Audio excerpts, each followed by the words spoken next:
Halacha for today regarding Bishulei Goim.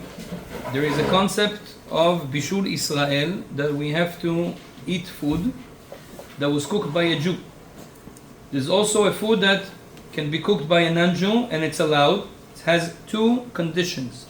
If it's something that is eaten raw, for example, if you have a tomato we can eat raw and you can also cook. If a non-Jew cook that tomato, you can eat it.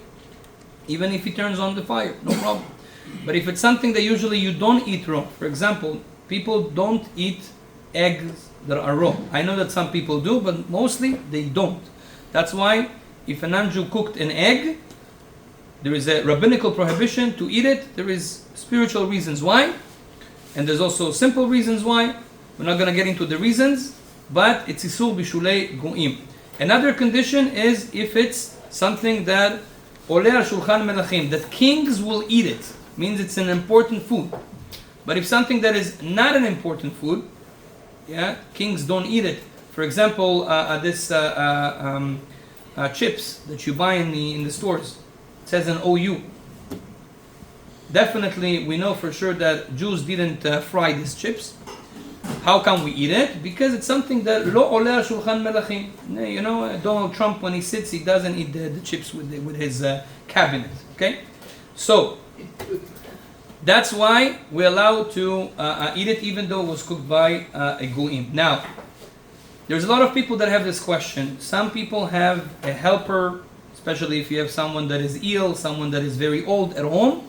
They have a lady or a man that are non-Jews, and they work at home, they help them. And you want them to also cook for that person. So that's a problem. You cannot cook. Unless we turn on the fire, according to the Sfaradim, you also have to put it on. So what can we do? There was a new question asked about microwave. Can he cook in the microwave? Because microwave is not really cooking. What Chachamim, our sages, said to not cook, they mean with fire, regular classical cook. But microwave, after you cook something in the microwave, you put your hand inside, it's not going to be hot. It's waves. That's why halacha l'maaseh, a non-Jew can cook anything in the microwave, even a steak. And that's why if, let's say you have this situation, that someone is at home, is a non-Jew, you want him to cook something, very urgent, nobody that is Jewish can come and turn on the fire and to make that. You can ask him to open the kosher, of course, microwave and to cook in the microwave. Air fryer also? Air fryer, no. Air fryer is mamash heat. The question is about indukция. You know what's indukция? Today there is stoves Induction. that induction that the stove is not really hot. You put the metal, the special metal, and the stove somehow it's a magnetic, with the magnet warms the metal, but the stove itself, it's cold.